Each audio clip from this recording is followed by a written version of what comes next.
오늘 우리에게 주시는 하나님의 말씀은 구약성경 창세기 9장 12절로 17절 말씀입니다. 창세기 9장 12절로 17절 말씀입니다. 이 계시의 말씀을 봉독할 때 다 함께 살아계신 하나님의 음성을 들을 수 있기를 바랍니다. 하나님이 이르시되 내가 나와 너희와 및 너희와 함께하는 모든 생물 사이에 대대로 영원히 세우는 언약의 증거는 이것이니라. 내가 내 무지개를 구름 속에 두었나니 이것이 나와 세상 사이의 언약의 증거니라. 내가 구름으로 땅을 덮을 때에 무지개가 구름 속에 나타나면 내가 나와 너희와 및 육체를 가진 모든 생물 사이에 내 언약을 기억하리니 다시는 물이 모든 육체를 멸하는 홍수가 되지 아니할지라.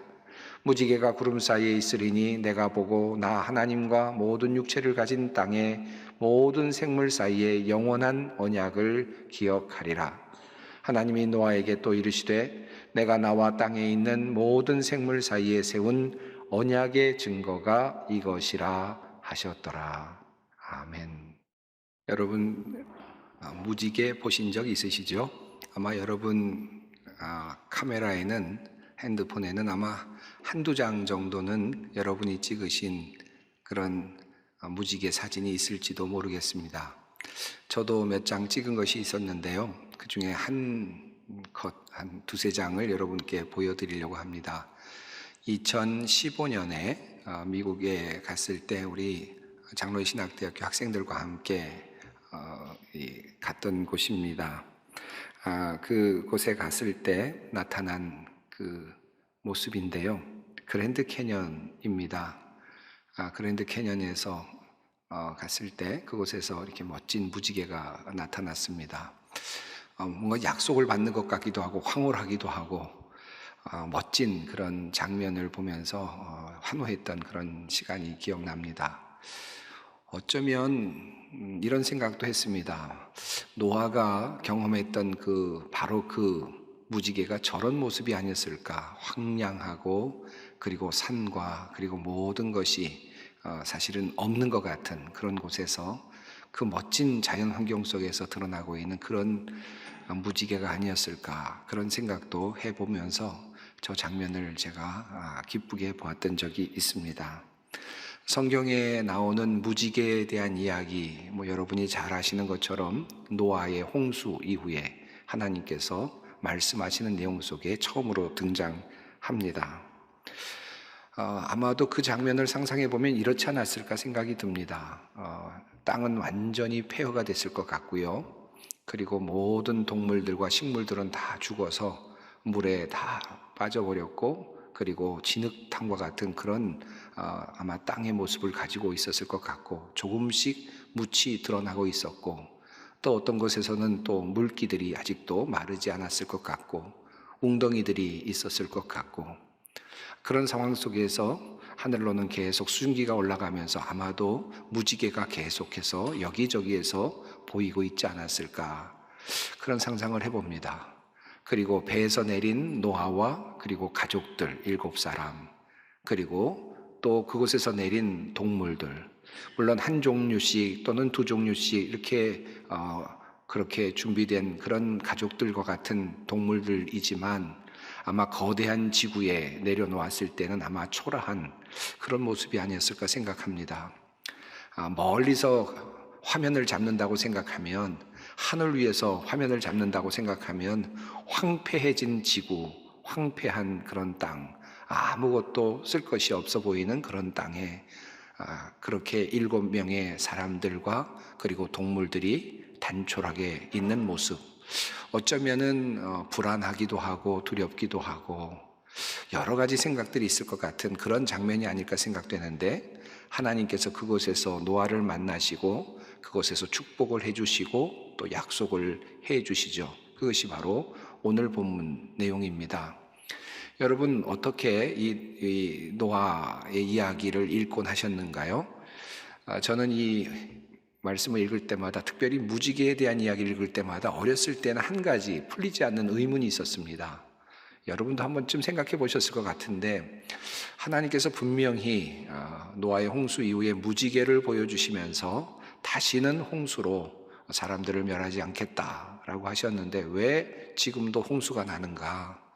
왜 계속해서 쓰나미가 몰려오는가? 특별히 많은 사람들이 홍수로 죽었다는 소식이 들릴 때마다 저는 때로 안타까운 마음을 가지면서 하나님께서 이렇게 약속하셨는데 왜 아직도 홍수가 계속되는가 하는 그런 질문을 가질 때가 참 많았습니다. 그러던 중에 성경을 쭉 읽어 내려가면서 이 말씀은 이런 뜻이었구나 하는 사실을 알게 되었습니다. 여러분과 함께 나누고 싶습니다. 8장 21절 이후의 말씀인데요. 하나님께서 이렇게 말씀하십니다. 다시는 이번에 한 것 같이 모든 생물을 없애지는 않겠다. 땅에 있는 한 뿌리는 때와 거두는 때, 추위와 더위, 여름과 겨울, 낮과 밤이 그치지 아니할 것이다. 이 말씀을 자세히 읽어보면 하나님께서 약속하신 내용이 이렇습니다. 다시는 모든 생물을 물로 심판하지 않겠다. 다시 말하면 모든 인류를 한꺼번에 심판하는 일은 없을 것이다. 특별히 물을 가지고 그러는 일은 없을 것이다 라고 하는 하나님의 약속입니다. 이 약속은 두 가지 의미가 있습니다. 다시는 물로 전 인류를 멸망시키지 않겠다는 약속이면서 동시에 한편으로는 모든 인류를 다 멸망시키지 않겠다고 하는 하나님의 의지가 담긴 그런 말씀이라고 할 수 있겠습니다. 그러면서 이어지는 내용이 이제 낮과 밤, 가을과 겨울, 여름과 봄 이렇지 않습니까? 다시 말하면 자연의 환경 이런 것들은 계속된다는 것입니다. 자연의 현상, 추위와 더위 이런 자연의 현상은 비가 많이 내리고 물이 흘러내리고 또 때로는 홍수가 나고 사람들이 쓸려 내려갈 수도 있고 나무들이 쓸려 내려갈 수도 있습니다. 이것은 자연의 현상입니다. 그런 관점에서 그런 현상은 계속될 것이다 라고 하나님은 이미 그 말씀 속에 그 이야기를 담아 두셨습니다. 오늘 저는 이 노아의 이야기, 특별히 무지개의 이야기와 함께 여러분과 함께 이 이야기를 나누면서 두 가지 관점에서 오늘 본문을 살펴보려고 합니다. 첫 번째는 왜 하나님은 무지개를 두셨는가? 그리고 왜 하나님은 무지개를 보시겠다고 하셨는가라고 하는 그런 질문이고요. 두 번째 질문은 그 무지개는 그렇다면 무엇인가? 라고 하는 질문입니다. 이 각 질문에 대해서 한 가지 단어들을 떠올리면서 여러분과 함께 이야기를 나누고자 합니다. 첫 번째, 왜 하나님은 무지개를 언약의 도구로 삼으셨는가 하는 것입니다. 이것을 살펴보기 위해서 첫 번째로 한 단어를 살펴볼 필요가 있습니다. 하나님께서 주시는 귀한 말씀 속에 이 보다라고 하는 단어가 있습니다. 이 히브리어로 라라고 하는 단어인데요. 오늘 본문 속에 자주 등장하는 그런 말씀입니다. 보다라는 단어입니다. 이 말씀은 오늘 본문뿐만 아니라 앞서 있는 노아의 이야기 앞부분에서부터 나타나고 있는 매우 특별한 단어입니다. 6장 11절 말씀 이렇게 되어 있습니다. 하나님이 보시니 세상이 썩었고 무법천지가 되어 있었다. 하나님이 땅을 보시니 썩어 있었다. 살과 피를 지니고 땅 위에 사는 모든 사람들의 삶이 속속들이 썩어 있었다. 이 노아의 이야기는 하나님이 보셨다라는 이야기로 시작이 됩니다. 하나님이 보셨다. 누구를 보셨는가? 사람을 보셨다. 생명체를 보셨다. 그런데 어떤 평가를 하십니까? 속속들이 썩어 있었다. 그들의 삶이 썩어 있었다. 하나님께서 그것을 보셨다는 것입니다. 그런데 하나님께서 그냥 그들의 삶만 보신 것이 아니라 그 속까지도 보셨다는 것을 성경이 우리들에게 알려주고 있습니다. 6장 5절로 6절 말씀입니다. 주님께서는 사람의 죄악이 세상에 가득 차고 마음에 생각하는 모든 계획이 언제나 악한 것뿐임을 보시고서 땅 위에 사람 지으셨음을 후회하시며 마음 아파하셨다. 하나님이 무엇을 보셨는가? 사람의 삶, 생활 이것도 보셨고 그리고 더 나아가서 그들의 마음, 그들의 생각, 그들의 계획까지도 보셨다. 그런데 그 보시고 나서 하나님의 느낌은 무엇이었는가? 마음이 아파하셨다. 괴로워하셨다. 그래서 어떻게 되셨습니까? 하나님께서 사람을 지으셨던 것을 후회하셨다 라고 하는 내용입니다. 이 모든 내용 속에는 보셨다라고 하는 말씀이 매우 중심 단어로 사용되고 있습니다. 자, 그래서 하나님께서는 어떤 결론을 내리십니까? 이 모든 인류를 멸망시키기로 결정을 하시죠. 6장 13절 말씀입니다. 하나님이 노아에게 말씀하셨다.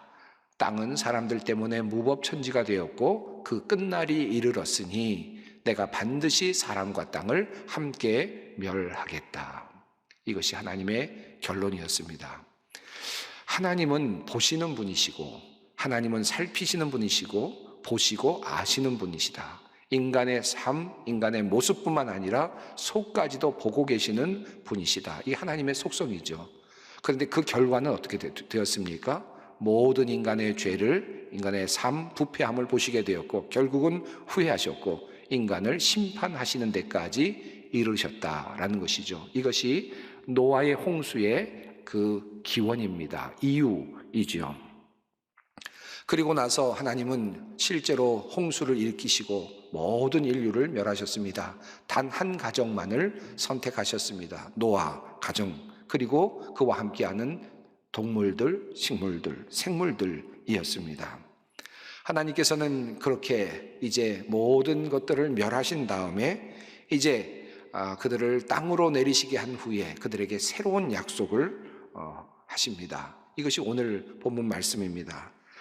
9장, 창세기 9장의 말씀인데 첫 번째로 하나님께서는 7절에서 그에게 이렇게 말씀하십니다. 너희는 생육하고 번성하며 땅에 편만하여 거기에서 번성하여라. 여러분 많이 들었던 말씀이죠. 이 말씀은 아담과 하와에게 주셨던 말씀입니다. 최초의 인류에게 주셨던 복을 이제 또 새로운 인류 조상인 노아에게 하나님께서 주십니다. 창세기 9장 1절로부터 7절은 바로 그 내용을 담고 있습니다.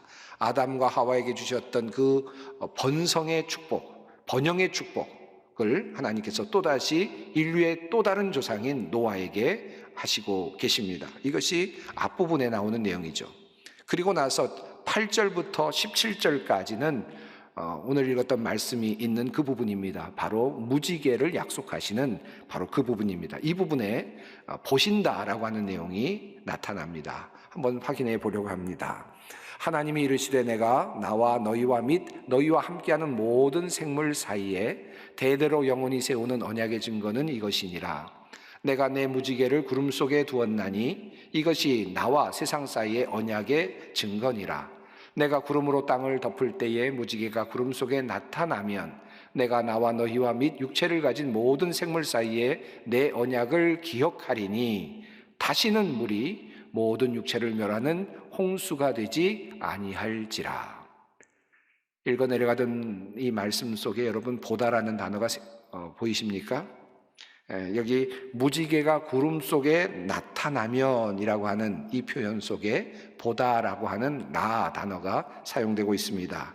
무지개가 나에게 보여지게 되면, 보여지게 될 때에 라고 하는 그런 표현으로 나타나죠. 그리고 또 이어지는 장면 속에 보다라는 단어가 또 등장합니다. 무지개가 구름 사이에 있으리니 내가 보고 나 하나님과 모든 육체를 가진 땅의 모든 생물 사이에 영원한 언약을 기억하리라. 여기에서 매우 중요한 그 표현의 변화가 나타나는데요. 앞부분에서 6장부터 나오는 단어, 이 보다라는 라 단어는 누구를 향하여 보고 있는가 하면 인간을 향하여 보고 있는 것을 보게 됩니다. 다시 말하면 인간의 그 부패함, 인간의 삶, 인간의 헛된 생각 이런 것들을 하나님께서 보셨다라는 것입니다. 그런데 창세기 9장으로 넘어가면 보다라는 똑같은 단어가 사용되는데 전혀 다른 것을 보시겠다는 겁니다. 무엇을 보시겠다고 하십니까? 무지개를 내가 보겠다. 그리고 무지개가 나에게 나타나면 이게 본다라는 단어가 무지개와 연결되어 있습니다. 한 걸음 더 나아가서 이 단어는 내가 본다라는 단어로 하나님의 주체, 하나님의 어떤 주권적인 어떤 의지를 표현하고 있습니다. 이 창세기 9장에 있는 말씀을 자세히 살펴보면 이 무지개를 보여주시면서 너희가 이제부터 무지개를 보아라. 너희가 무지개를 볼 것이다. 무지개를 보면서 기억하여라. 인간들에게 명령하지 않으셨습니다. 이 무지개를 띄우시면서 하나님께서 말씀하시기를 이 무지개는 나를 위해 존재한다. 내가 보려고 만든 것이다. 내가 기억하려고 만든 것이다 라고 그렇게 말씀하고 계십니다. 다시 말하면 이 무지개는 하나님을 향하여 말을 걸어오는 하나님의 기억을 다시 되살려주는 역할을 하는 존재로 나타납니다. 다시는 인간을 심판하지 않겠다, 다시는 인간을 멸절시키지 않겠다라고 하는 하나님의 그 결심을 상기시켜드리는 그런 역할을 감당하는 도구로 바로 이 무지개가 사용된다라는 말씀입니다. 자, 그렇다면 왜 이런 변화가 일어났을까요? 창세기 6장에서는 하나님께서 사람을 보셨는데, 그런데 창세기 9장에서 노아 이후에는 사람을 보겠다라고 하는 말씀을 하지 아니하시고 내가 무지개를 보겠다라고 그렇게 말씀을 바꾸시는 이유가 무엇일까라는 것입니다. 이미 하나님은 알고 계셨던 것입니다. 이들도 역시, 이 노아의 후손들도 역시 하나님을 결국은 떠나게 될 것이라는 사실을 하나님은 이미 아셨죠. 악한 생각으로 가득 차게 될 것이라는 사실을 알았죠. 죄를 지으며 살아갈 것이라는 사실도 하나님은 이미 예상하고 계셨습니다. 한 걸음 나아가면 노아 자신도 하나님 앞에서 결국은 실수할 수 있을 것이라는 사실도 하나님은 알고 계셨던 것이죠. 그래서 하나님은 이제부터는 그 죄인인 인간, 보면 화가 나고 보면 죄를 짓고 보면 안타까운, 보면 후회하게 되는 그 인간을 이제는 보지 않기로 결정하셨다는 뜻입니다. 그리고 이제는 내가 너희를 결코 멸절시키지 않겠다고 했던 그 약속인 무지개를 그때마다 보려고 한다라고 하는 그런 말씀입니다. 사실 그렇습니다.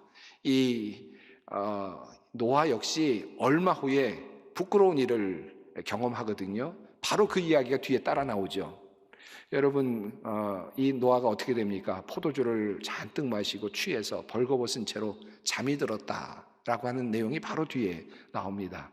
하나님께서 그 노아를 보셨으면 어떤 마음이셨을까요? 야, 내가 너를 구해줬는데 그 중에서 하나 선택해서 찾아서 너를 선택된 민족으로 조상으로 삼았는데 술 취해가지고 저렇게 벌거벗고 취해서 이렇게 자고 있는 모습 너마저도 그러냐? 하나님께서 만약에 노아를 보셨다면 진노하시고 어쩌면 또다시 후회하시고 그의 생명을 거두어 가실 수도 있었을지 모릅니다. 그런데 하나님께서는 그때 아마 무지개를 보셨을 것 같아요. 하나님께서 노아를 보지 아니하시고 무지개를 보셨을 것 같습니다. 그런데 재미있는 것은 이 보다라는 표현이 그 뒤에 또 나온다는 겁니다.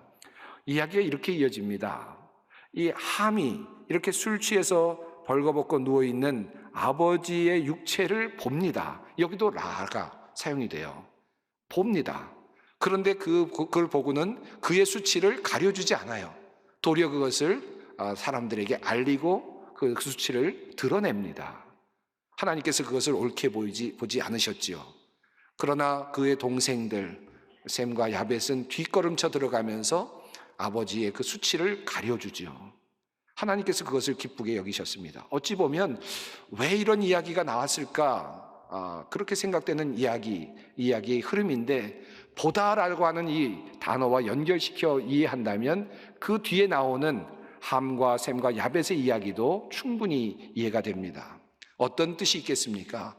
하나님께서 나도 이제 너희들 인간의 잘못을 보지 않기로 결정했는데 너희들이 스스로가 스스로의 잘못들을 들추어내며 보는 것이 과연 합당하냐? 나는 그것을 옳게 여기지 않겠다라고 하는 뜻이 함과 셈과 야벳의 이야기 속에 담겨 있는 것입니다.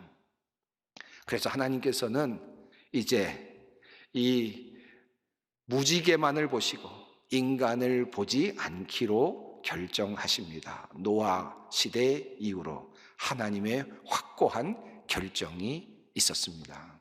자, 그렇다면 이 무지개는 도대체 무엇을 의미합니까? 여러분 이미 알고 계시겠지만 하나하나 한번 살펴보도록 하겠습니다. 이 질문에 대한 대답을 찾기 위해서 한 가지 단어를 또 집중해 볼 필요가 있습니다. 그것은 증거라고 하는 그런 의미로 표현되기도 하고, 표징이라는 말로 해석되기도 하고, 사인이라고 하는 말로 해석되기도 하는 히브리어로는 오트라고 하는 단어입니다. 이 오트라고 하는 단어는 증거라는 말로 많이 사용이 되는데, 오늘 본문 속에서도 여러 번 사용되고 있는 말씀입니다. 우선 본문 말씀인 12절 말씀 속에 이런 내용이 있습니다. 대대로 영원히 세우는 언약의 증거는 이것이니라. 여기서 증거라는 말이 오트입니다. 선지자를 통하여서 하나님께서 또다시 이 오트를 설명하셨는데, 이사야서 7장 14절 말씀입니다. 그러므로 주께서 친히 징조를 너희에게 주실 것이라. 보라, 처녀가 잉태하여 아들을 낳을 것이요 그의 이름을 임마누엘이라 하리라. 여기에도 오트라는 단어가 사용됩니다. 너희에게 징조를 주실 것이다. 처녀가 잉태하여 아들을 낳을 것이니 그의 이름을 임마누엘이라 하리라. 누구입니까? 예수 그리스도이십니다. 사랑하는 성도 여러분, 성경 말씀은 정말 신비로 가득 차 있습니다. 파고 또 파도 놀라운 말씀들이 늘 그곳에 숨겨져 있음을 보게 됩니다. 하나님께서는 노아의 이야기 속에서 아주 귀중한 표징을 하나 숨겨두셨습니다. 그것은 바로 무지개입니다. 내가 무지개를 구름 속에 두리라 약속하십니다. 이 구름은 심판의 근거가 되는 바로 그 자리죠. 진노의 근거가 되는 자리입니다. 구름은 물기로 가득한 것이고, 구름이 내려가면 비가 되죠. 하나님은 또다시 구름을 내려 보내셔서 그곳에 모든 인간들을 죽일 수도 있는 그런 능력을 갖고 계신 분입니다. 그런데 그 심판의 도구가 될 수 있는 그 구름 속에 하나님께서 바로 무지개를 두시겠다. 그리고 이제 사람을 보다가 사람에 대해서 화가 나고 사람에 대해서 실망하고 또다시 심판하고 싶은 마음이 들어서 다시 구름을 쳐다보면서 구름을 가지고 또다시 심판할까 생각을 하게 될 때에 그 속에서 무지개를 발견하시고 그가 다시 참기로 했던 그 기억을 되살리시겠다라고 주님께서 약속하셨습니다. 내가 이것을 보면 너희를 다시 심판하지 않으리라 약속했던 그 약속을 기억하리라. 그리고 진노를 멈추리라. 하나님의 의지가 담긴 것입니다. 사랑하는 여러분, 이 무지개가 무엇입니까? 출애굽의 자리에서 영원한 어린 양의 피로 다시 나타나는 그 무지개. 그 무지개는 바로 임마누엘의 모습으로 나타나신 예수 그리스도이십니다. 예수 그리스도의 십자가, 골고다 언덕, 저주의 자리, 그 자리에서 하나님은 십자가를 보십니다. 예수 그리스도의 십자가는 우리로 하여금 보게 하려는 의도도 있는 십자가이지만, 사실 그 십자가는 하나님께서 보시는 십자가입니다. 하나님께서 그 십자가를 보시고 인간을 향한 그 심판의 의지를 꺾으시고 다시 그 화를 내려놓으시는 것입니다. 예수 그리스도의 십자가, 그 십자가가 바로 무지개입니다. 불꽃 같은 눈으로 살피시는 하나님, 우리의 죄를 찾으시면 못 찾으실 리가 없는 그분이 우리를 보시지 아니하시기로 결정하시고 우리의 죄를 샅샅이 살피지 아니하시기로 결정하시고 그 당신의 눈을 십자가에 고정하시고 무지개에 고정하시고 우리를 향한 진노의 마음을 내려놓으시기로 결정하시는 것입니다. 사랑하는 성도 여러분, 나의 죄를 보지 아니하시는 하나님, 나의 죄를 보지 않기로 결정하신 하나님, 도리어 갈보리 언덕의 그 십자가 예수 그리스도, 참된 유월절의 어린 양, 참된 무지개이신 우리 주님, 그 주님만을 보시기를 원하시는 하나님, 그 하나님을 우리가 오늘 다시 생각하는 것입니다. 우리는 은혜로 구원받은 것입니다. 노아의 이야기가 이미 그 수천 년 전에 하나님의 의지를 우리에게 복음으로 전해주고 있습니다. 이 기쁜 소식 우리 모두에게 전하여지기를 우리 주님도 기뻐하실 것입니다.